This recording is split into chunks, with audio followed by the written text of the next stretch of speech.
നമസ്കാരം. റാഫ്റ്റോക്ക് ഫുട്ബോളിലേക്ക് അവർക്കും സ്വാഗതം. കോൺമബോളിൻ്റെ വേൾഡ് കപ്പ് ക്വാളിഫയറിൽ ഇന്ന് ബ്രസീലും അർജന്റീനയും തമ്മിൽ ബ്യൂണസ് അയേഴ്സിൽ വെച്ചിട്ട് ഏറ്റുമുട്ടുന്നു. ഇന്ന് രാത്രിയാണ് ബ്യൂണസ് അയേഴ്സിലെ മത്സരമെങ്കിലും നമുക്ക് ഇന്ത്യൻ സമയം നാളെ പുലർച്ചെ 5:30 കളി. നെയ്മറും മെസ്സിയും കളിക്കളത്തിൽ ഒരുമിച്ചുണ്ടാകുമെന്ന് നമ്മളൊക്കെ പ്രതീക്ഷിച്ച ആ മത്സരമാണ് ഇത്. രണ്ടുപേരുമില്ലാതെയാണ് വരുന്നത്. ആദ്യം നെയ്മർ പുറത്തായി, പിന്നെ ലിയോ മെസ്സിയും പുറത്തായി. അങ്ങനെ രണ്ടുപേരുമില്ലാത്ത ഒരു സൂപ്പർ ക്ലാസിക്കോ പോരാട്ടം വരുന്നു. ഇതിനു മുമ്പ് ഇങ്ങനെ രണ്ടുപേരുമില്ലാത്ത സൂപ്പർ ക്ലാസിക്കോ നടന്ന എന്താണെന്ന് അറിയാമോ? അത് 2005-ലാണ്, 20 വർഷങ്ങൾക്ക് മുമ്പ്. അന്ന് ഹെൻറിക്ക് ജനിച്ചിട്ട് പോലുമില്ല. അന്ന് ലക്സംബർഗ് ആയിരുന്നു റയൽ മാഡ്രിഡിൻ്റെ കോച്ച്. ആ കാലഘട്ടമാണത്. കുറച്ചുകൂടി കൃത്യമായിട്ട് പറഞ്ഞാൽ 2005 ജൂൺ 29-നാണ് ബ്രസീലും അർജന്റീനയും നെയ്മറും മെസ്സിയും ഇല്ലാതെ ഏറ്റുമുട്ടുന്നത്. അതിനുശേഷം പിന്നീട് 20 ക്ലാസിക്കോ പോരാട്ടങ്ങൾ നടന്നു.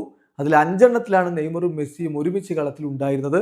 ബാക്കി കളികളിലൊക്കെ രണ്ടിലൊരാൾ എന്തായാലും ഉണ്ടായിട്ടുണ്ട്. അങ്ങനെ രണ്ടുപേരും ഒരുമിച്ചില്ലാത്ത ഒരു മത്സരം 20 വർഷങ്ങൾക്ക് ശേഷമാണ് വീണ്ടും നടക്കുന്നത് എന്നർത്ഥം. 20 വർഷങ്ങൾക്ക് മുമ്പ് 2005 നടന്ന ആ മത്സരം അതൊരു ഹിസ്റ്റോറിക് ഗെയിമായിരുന്നു. ബ്രസീൽ 4-1 അർജന്റീനയെ കോൺഫെഡറേഷൻ കപ്പിൻ്റെ ഫൈനലിൽ പരാജയപ്പെടുത്തി. കക്ക, റൊണാൾഡിനോ ഗൗച്ചോ, റൊബീഞ്ഞോ, അഡ്രിയാനോ എന്നിവരൊക്കെ മിന്നിക്കത്തിക്കളിച്ച ഒരു മത്സരമായിരുന്നു അത്.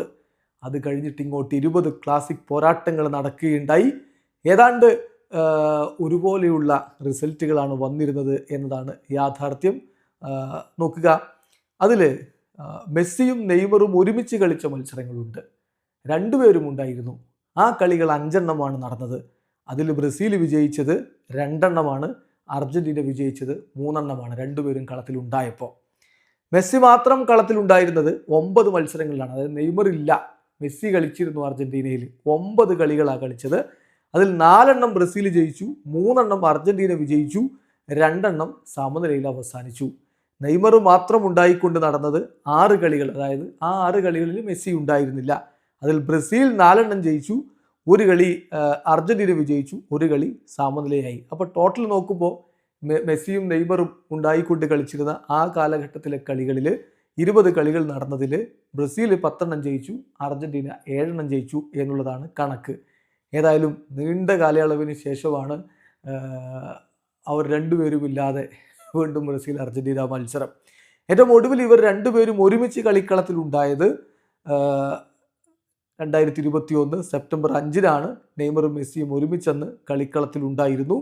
ഏതായാലും അന്ന് പക്ഷേ ആ ഗെയിം 4 മിനിറ്റിന് ശേഷം ഇൻ്ററപ്റ്റ് ചെയ്യപ്പെടുകയായിരുന്നു. ബ്രസീലിൻ്റെ ഹെൽത്ത് അതോറിറ്റി വന്ന് ഇൻ്ററപ്റ്റ് ചെയ്യുന്ന ഒരു സ്ഥിതിവിശേഷമാണ് ഉണ്ടായത്. അതിനു മുമ്പ് രണ്ടുപേരും ഒരുമിച്ച് കളത്തിലിറങ്ങി കളി കംപ്ലീറ്റ് ആയ മത്സരം കോപ്പ അമേരിക്ക 2021 ഫൈനലാണ്. ആ ഫൈനൽ മത്സരത്തിൽ അർജന്റീന ബ്രസീലിനെ മാറക്കാനയിലിട്ട് തോൽപ്പിക്കുകയും ചെയ്തിരുന്നു. ഏതായാലും വീണ്ടും ഒരു ബ്രസീൽ അർജന്റീന മത്സരം നെയ്മറും മെസ്സിയും ഇല്ലാതെ കളിക്കുമ്പോൾ എന്ത് സംഭവിക്കും? കാത്തിരുന്ന് കാണാം. വീഡിയോ അവസാനിക്കുന്നു. ഫുട്ബോൾ ലോകത്തെ കൂടുതൽ വിശേഷങ്ങളുമായി റാഫ്റ്റോക്സ് എത്താം.